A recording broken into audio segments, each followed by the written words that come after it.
Okay, we're off to a blazing hot start for day one. Into chapter 1, basics of measurement. And the fun blank slide that I forgot to erase.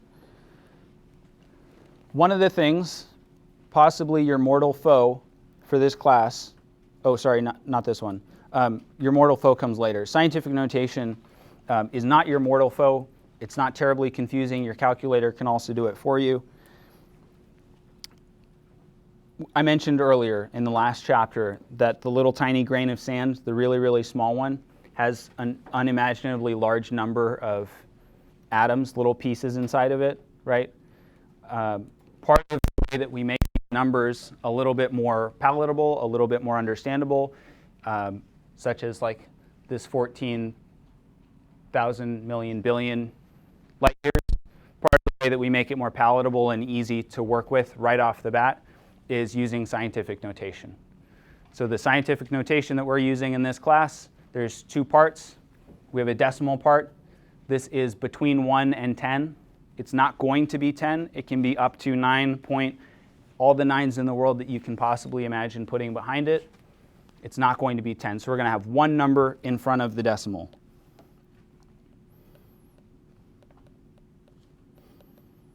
For the decimal part.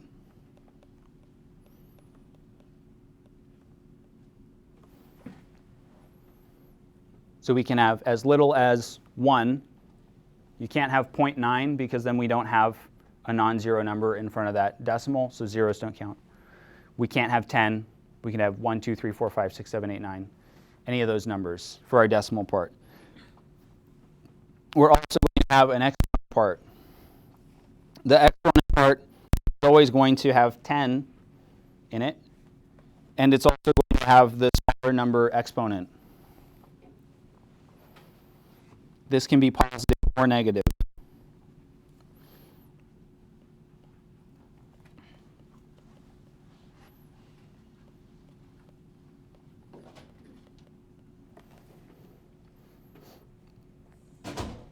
And they're going to be multiplied by each other. Sometimes I'll use a dot instead of the times, but a lot of times it'll be multiply, the little x.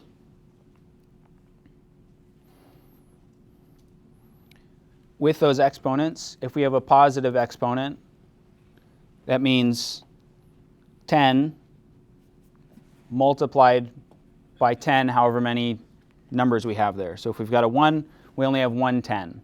So it's just 10. If we've got 2 for exponent, it's 10 times 10, total of 2 10s. And so on and so forth. And positive exponent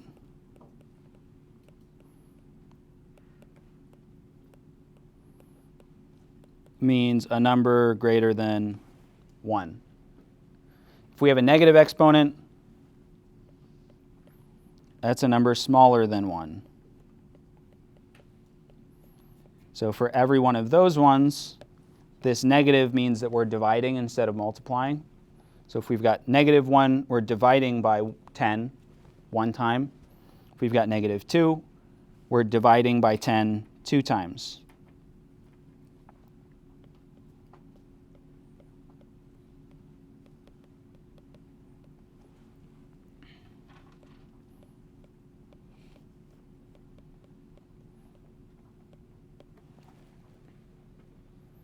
So our negative exponent means a number smaller than 1.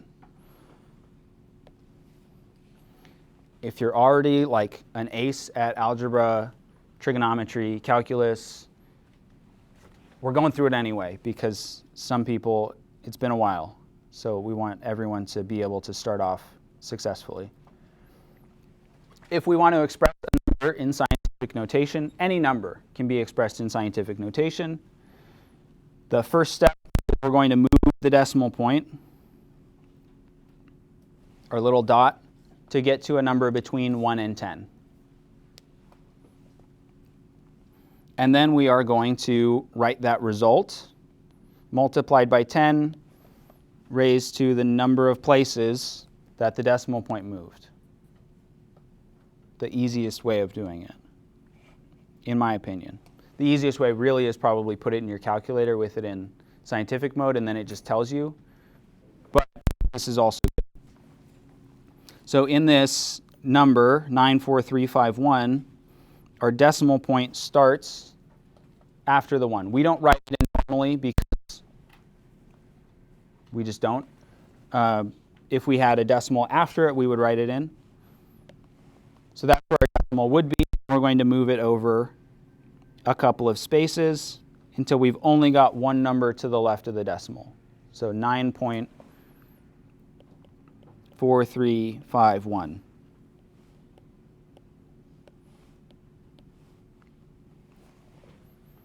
That's how we get the 9.4351. And this is the wrong thing. The number of places that we moved it over, we moved it 1, 2, 3, 4 places. And so our exponent is 4.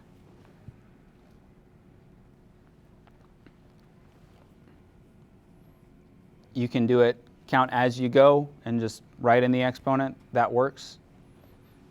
I don't expect you to do the little bumping over every single time. You're welcome to do it in your head. I trust that you can do that counting. Since this number, 94,351, is greater than 1, we use a positive exponent. Or you can remember we moved places to the left, so it's going to be positive. And then in our second case, our second example, we're moving these to the right. So moving our decimal over, again, 4 places to get the 5.136. We moved 4 places to the right, or it's a number that's smaller than 1, and so we use a negative exponent instead of the positive exponent. So that's where we get our 4 from. I love that they're blowing stuff in the courtyard today. That's so awesome for us.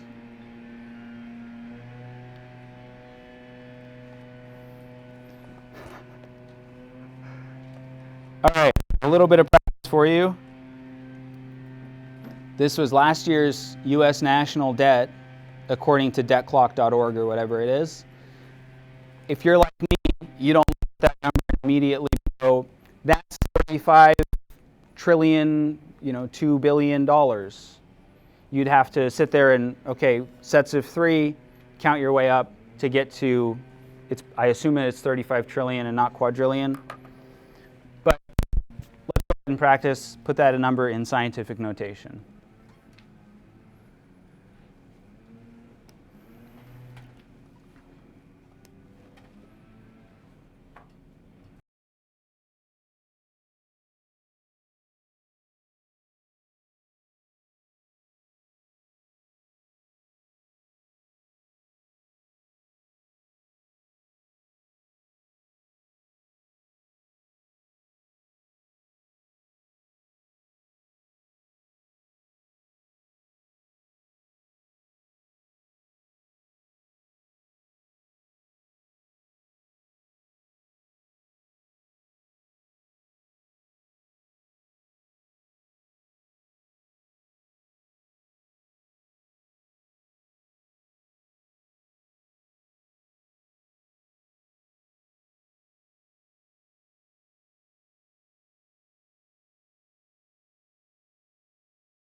All right, U.S. national debt was big number. It's still big number, I regret to inform you. It's probably bigger number, but let's use this number since it's the one we have. We want to turn this into scientific notation. What's the first thing that we need to do? Move the decimal place over. So starting from the decimal way over here on the right side, we're going to bump it over 1, 2, 3, 4, 5, 6, 7, 8, 9, 10, 11, 12, 13 places. Not 12 places, not 14 places, 13 places, because we want just the 3 to be in front of our decimal. And that gets us to the decimal part of things. For the sake of expediency, I'm going to write this as 3.5002. I'll put in the little 13 because we bumped it over 13 times. How lucky. So our decimal part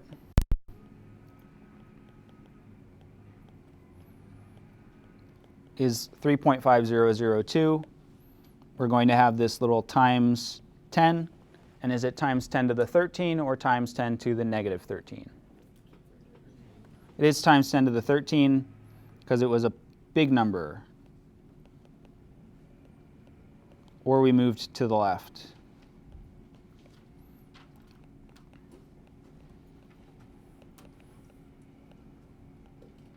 And I'll write out greater than because I know that the little greater than, less than are also sometimes confusing.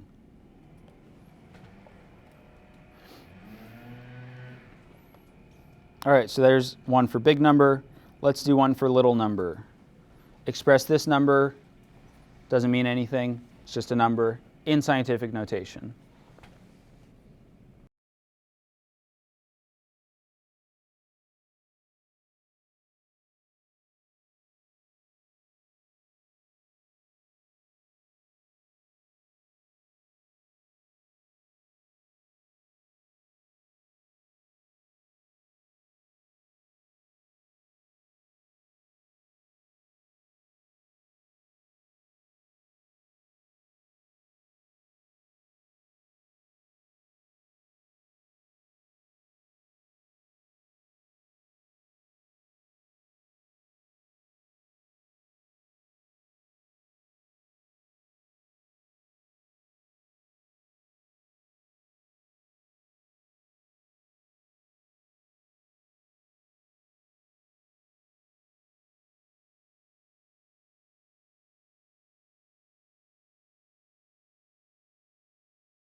All right, just like with the other problem, the first thing we want to do is bump our decimal place over.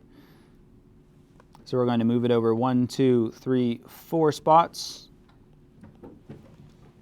to get our exponent part, our decimal part, 3.1054. And we're going to have our times 10. Is it positive 4 or negative 4? Yeah, it's going to be raised to the negative 4 power. Small number.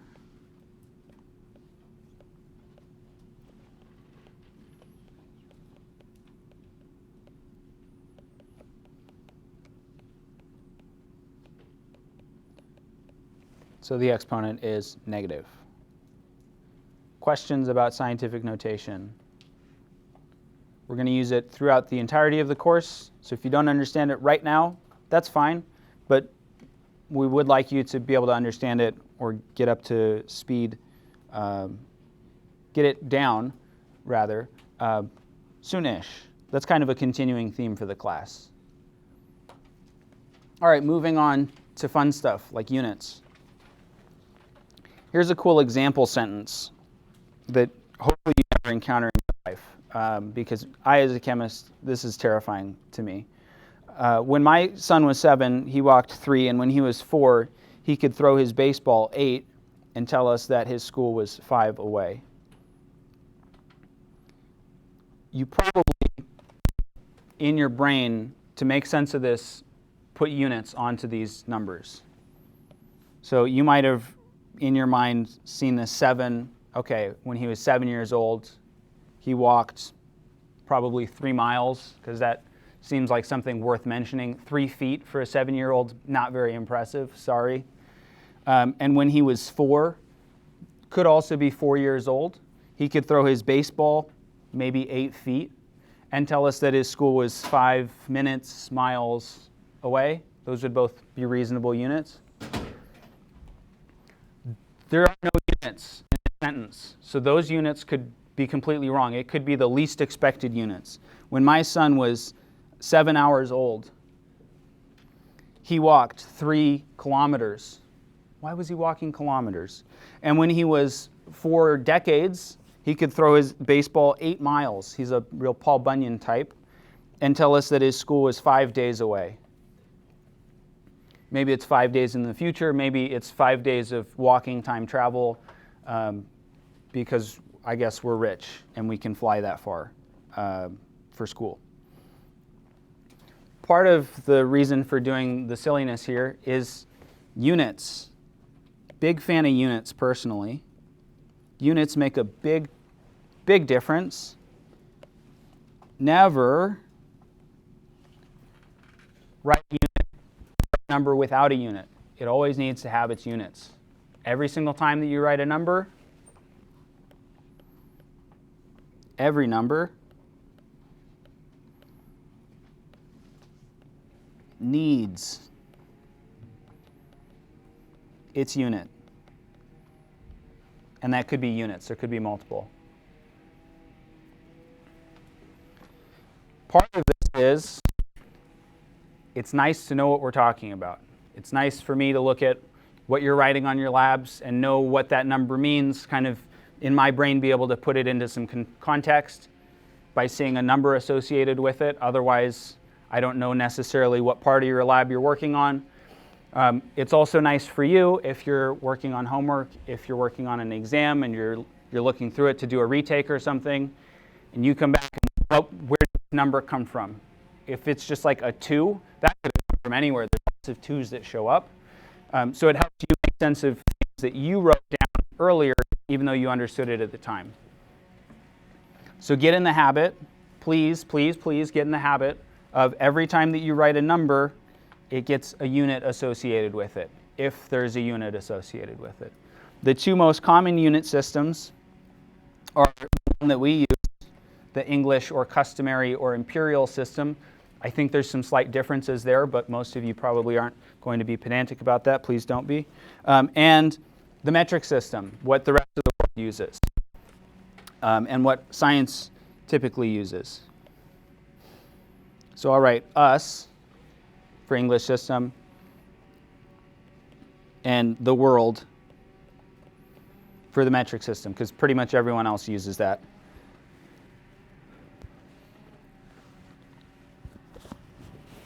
And let's get into some of these basic units. So scientists use the International System of Units, or SI units. It's SI because it's from the French, which you can read for yourself down here. You can see that the word for system comes before the word international, so that's why we get SI. I didn't take French in high school, so I'm not going to attempt it at this point in time. And then from our book, a table of a bunch of different quantities, things that you can measure, a bunch of the SI base units for those particular quantities. For example, length, the base unit, the standard unit is the meter, and it has the symbol m, lowercase m. And there's a bunch of them. You don't need to know all of them, but over time you'll hopefully become familiar with them. Now let's get into some of our base units. One of the things that's really cool to me about our base units is historically base units were based off of some physical object. There's a physical thing that somebody in the world had that everyone agreed this is going to be the set kilogram, this is going to be the set meter. Somebody had a stick and they said that's 1 meter. Before that period of time, you might have had cubits, which were like, the length from your fingertips to your elbow, or a hand, or a span, other things that were not quite as precise. And when you lose that precision, you can't make as good of measurements, especially if you're using, if you're sharing recipes and somebody just, throw a handful of flour in there. I don't know what a handful of flour looks like to you. I would like something that I can measure. And so a lot of the measurements, a lot of the base units are now based on universal constants. They're based on things that never change, which is awesome for us, because then we don't have to guess if Steve's meter stick is actually the same length that it was, or if Jeff is cheating us on copper. because he shaved a little bit off of his kilogram, so he's whatever. Weird examples. So the meter, this is our base unit of length from one distance to another. It's a little bit longer than a yard. And in 1983, scientists decided that it would be based on the distance that light travels in a vacuum in this tiny little fraction of a second. The speed of light is that number of meters per second. So when you put those together, that ends up being 1 meter. So that means as long as you can measure the speed of light, if you can measure how long it takes to go a certain distance, you can figure out what a meter is. It takes a lot of money, but we've invested in that infrastructure so that we can do that when it matters. The base unit for the kilogram used to be this thing. This little guy right here, that little piece of metal in there, that was the kilogram. And you might notice that it's in a contraption. And the reason that it's in a contraption is because if it's not in a contraption, it changes. It gets a speck of dust on it. And that affects the kilogram for the world. Or little parts of it get ejected randomly, because that happens. And so it changes. And so what they've got here is they've got a standard kilogram in a little glass bell, and that probably has had all the air taken out of it, or it's got an inert gas, clean air pumped into it. And that bell is in another bell that probably also has the same treatment, and then they put that one in another bell, and this one definitely has the air sucked out of it because it's got that vacuum apparatus thing on the top. So the kilogram is about 2.2 pounds. It's a little larger than 2 pounds. And the international prototype of the kilogram that you're looking at here defined that SI unit until May 20th, 2019. It was also really kind of bougie, 90% platinum, 10% iridium. They chose that mixture because that results in really low weight fluctuations. It doesn't eject little particles very frequently. But it still does. And those minuscule changes in mass change the kilogram for the world, which changes numbers for the world. So in 2019, the kilogram is now based on the Planck constant, which is a specific number. And that's a number that never changes. It's based on universal constants. And you can measure it with this fancy tool called a kibble balance. This is a picture of the NIST-4 kibble balance. It's measured the Planck constant to within 34 parts per billion. So this is the percentage form of that, 0.0000034%, which is a really small error. And this is what it looks like. It's a giant contraption, and that's how they figure out what a kilogram is now. So instead of the little tiny weight that could change, we've got this massive piece of engineering, beautiful machine, and that's how the kilogram is determined now. We're moving forward. It only took us till 2019. Slight note about the kilogram. It is a measure of mass, which is different from weight. Mass does not equal weight. They're different categories, very slightly. For the most part, we can convert between the two of them.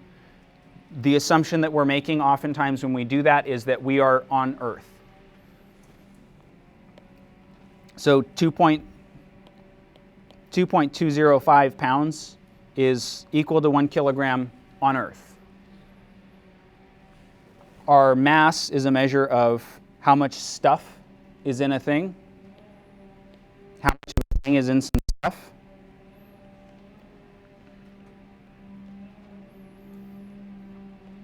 So let's say that's a measure of stuff. How much is in a thing?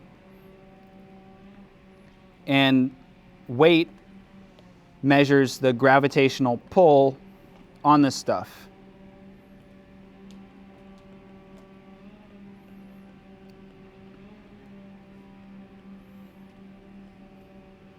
Gravity's force on the stuff. This stuff. So anytime that we're doing weight to mass conversion, we're assuming it's on Earth. If I go to the moon, it's never going to happen. I'm not qualified. Hope I never get sent there. But if I were to go to the moon, I've got a weight of about 175 pounds. You send me to the moon, there's less gravity on the moon. It's the best weight loss program in the world. It's out of this world even. I'll have lost probably 2/3 of my weight. I think the moon is about 1/3 of the gravitational force.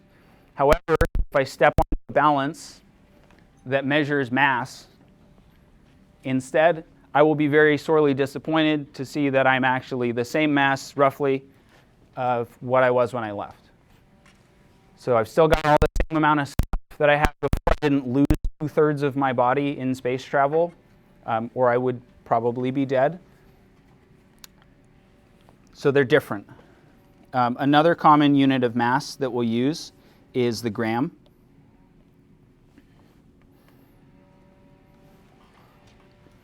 A nickel, 5 cents, has a mass of about 5 grams.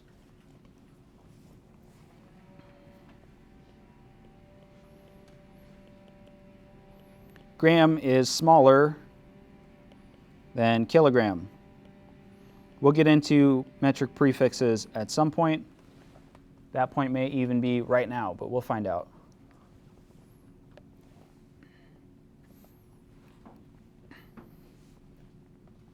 Questions about anything in Chapter 1 so far? Cool.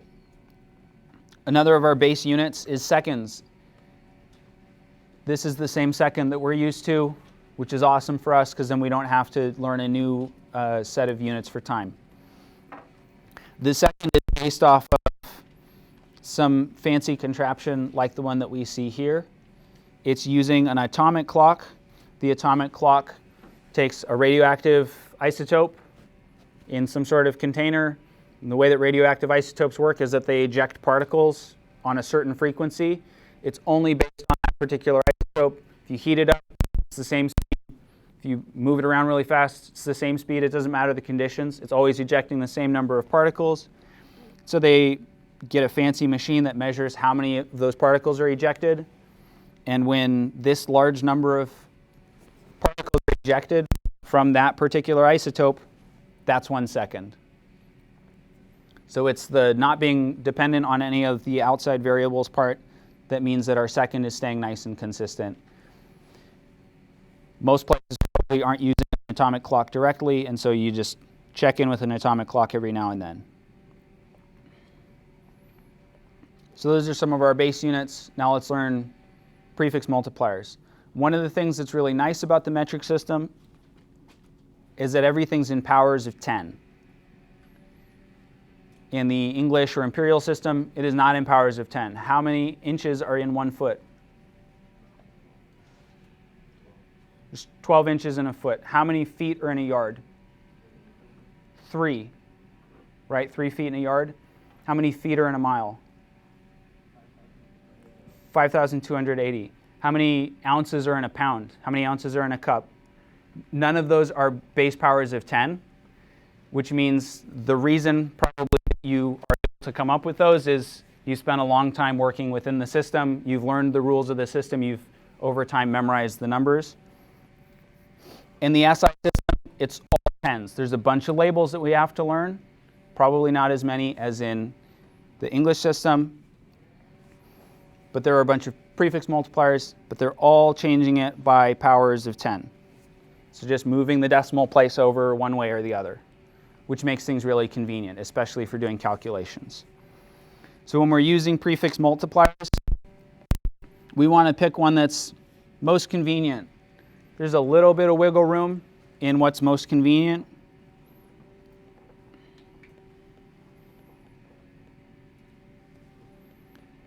But I would say roughly, that puts us at a number between 1 and 1,000. People don't like working with decimals very much. So if we can get our number to somewhere between 1 and 1,000 instead of being 0.000000159, if we can get that all in front of the decimal place, or at least some of it in front of the decimal place, that makes us feel a little bit better about it. And so to do that, we're going to pick a unit, a prefix, that's similar to or smaller than what we're measuring. We'll see an example of that coming up here. One of our prefix multipliers is kilo. Kilo, this dash just means put whatever you want after it, like kilometer or kilogram. That kilo means, not kill, kilo means 10 to the 3. It equals 10 to the 3, which is the same as 1,000. Its symbol is the lowercase k.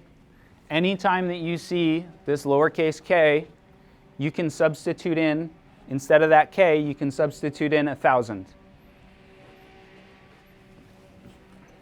It's kind of like a little bit of algebra.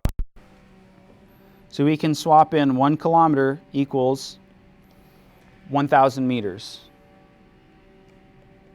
Because the k means it's literally equal to 1,000. So we can swap that in.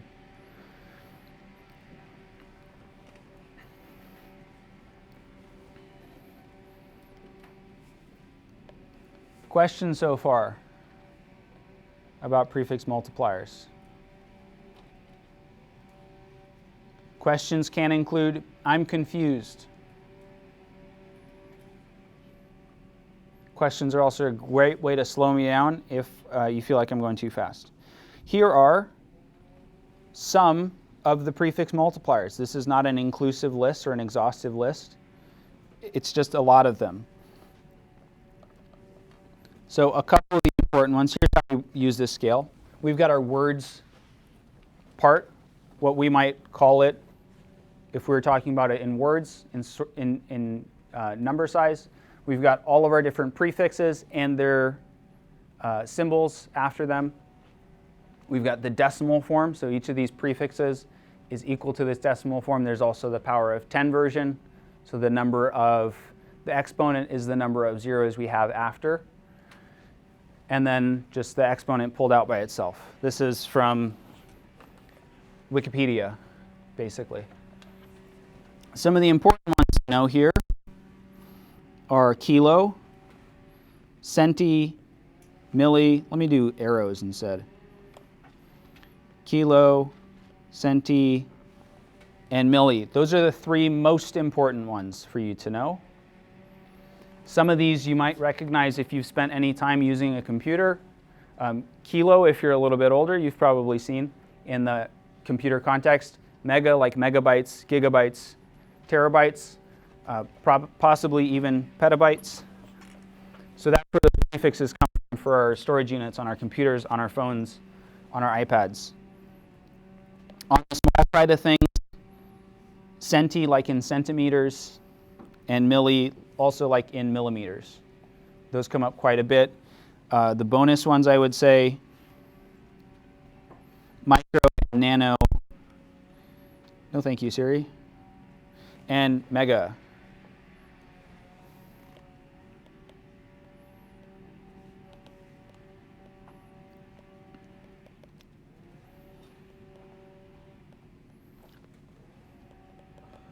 So the green ones, if you don't have those down, I would say maybe make some flashcards for those. Those would be good ones for you to know. The red ones, a little less important, but could also come up. You're also welcome to use a table like this as a reference for at least the earlier parts of the class. And then before we wrap up, let's say that we want the most convenient unit to express the dimensions of a mitochondria, the powerhouse of the cell, which is about 7.5 × 10 to the minus 7 meters in diameter. So we're looking for something in the range of 10 to the minus 7. So we go back to our table. We're looking for 10 to the minus 7. We would like our number to be bigger than 1 most of the time. If it's a little smaller, that's no big deal either. But we've got 10 to the minus 7, so we're probably going to pick the unit that's just a little bit smaller, meaning our exponent's just a little more negative than 10 to the minus 7. So that could be nano. Nano is equal to 10 to the minus 9, or possibly micro, which is 10 to the minus 6.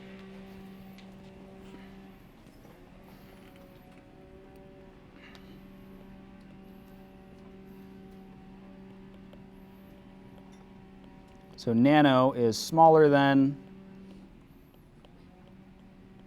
10 to the minus 7.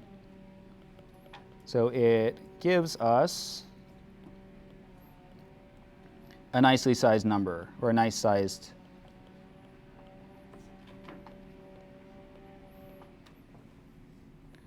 number. So I would probably go with nano. Micro would be my second pick.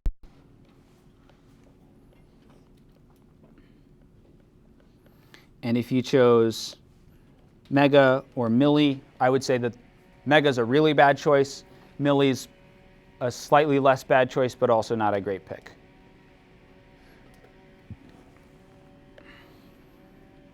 So this would turn into something like 750 nanometers. That's a nice number. You look at that, you immediately know that's 750, hopefully. So that's an example of why we might choose that number. Any last questions before we wrap up? Okay. Stop the recording.